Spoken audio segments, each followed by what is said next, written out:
As we all know, here in December of 2021, COVID-19 has flipped our world upside down still to this day. Although we may be trending more towards normalization than we have in the year past, there's still so many rules and regulations for people in all certain professions.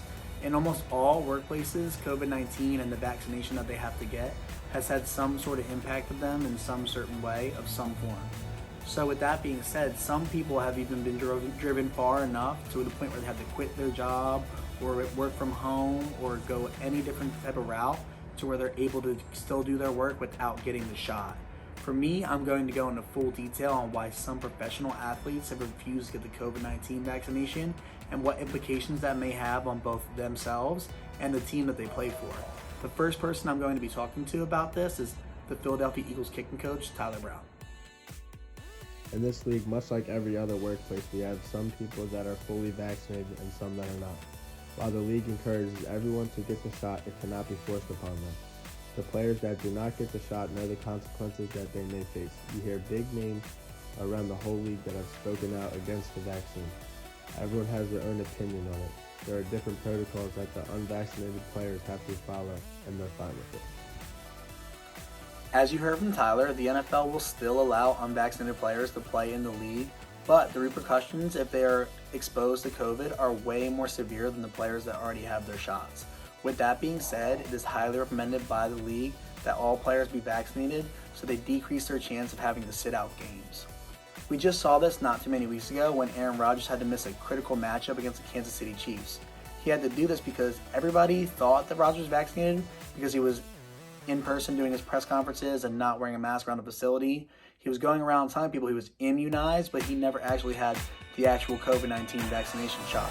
So that was a little mishap that a lot of people were confused about, but Rodgers did have to miss the game against the Chiefs, and he was fined for that. I realize I'm in the crosshairs of the woke mob right now, so before my final nail gets put in my cancel culture casket, I think I'd like to set the record straight on so many of the blatant lies that are out there about myself right now. And I appreciate the opportunity to tell my side of the story on here. First of all, I didn't lie in the initial press conference. During that time, it was a very, witch hunt that was going on across the league where everybody in the media was so concerned about who was vaccinated and who wasn't and what that meant and who was being selfish and who would talk about it and what it meant if they said it's a personal decision. They shouldn't have to disclose their own medical information and whatnot. And at the time, my plan was to say that I've been immunized. It wasn't some sort of ruse or lie, it was the truth. And I'll get into the whole immunization in a second. So as we heard from Aaron Rodgers there, he knows that a lot of people are upset with him for him saying he was immunized and not actually vaccinated. The misconception there caused him to miss a lot of games and it caused Packers to have an unnecessary loss that they may have gotten a win against the Chiefs. But as we're going to hear next, we're going to hear why Rodgers is not vaccinated and his reasoning behind it. I put a lot of time and energy and research and met with a lot of different people in the medical field to get the most information about the vaccines before making a decision. And in actuality, it was pretty easy in the beginning to eliminate two of them. And it didn't involve going into the questionable history of some of their criminal activities and fraud cases or any of that stuff. It was simply the fact that I have an allergy to an ingredient that's in the mRNA vaccines. So on the CDC's own website, it says, should you have an allergy to any of the ingredients, you should not get one of the mRNA vaccines. So those two were out already. So my only option was Johnson & Johnson. At this time, in the early spring, I had heard of multiple people who had had adverse events around getting the J&J.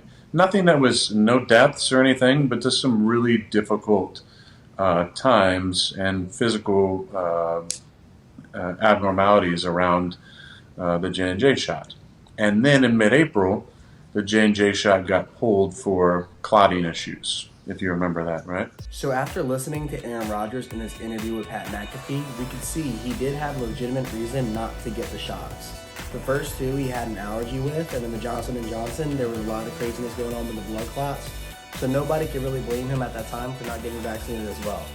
A lot of NFL players have said a lot of different reasons why they want to get the shot, and that's with all athletes and all people on all different workspaces all over the world. So This past Sunday night, Jalen Ramsey, the best defensive player arguably besides Aaron Donald on the LA Rams, missed the Sunday night game because he was exposed to COVID. He's unvaccinated, so he had to miss a huge matchup against one of the best receivers in the league in DeAndre Hopkins. It's unfortunate, but the players know the protocols and the rules that come with it.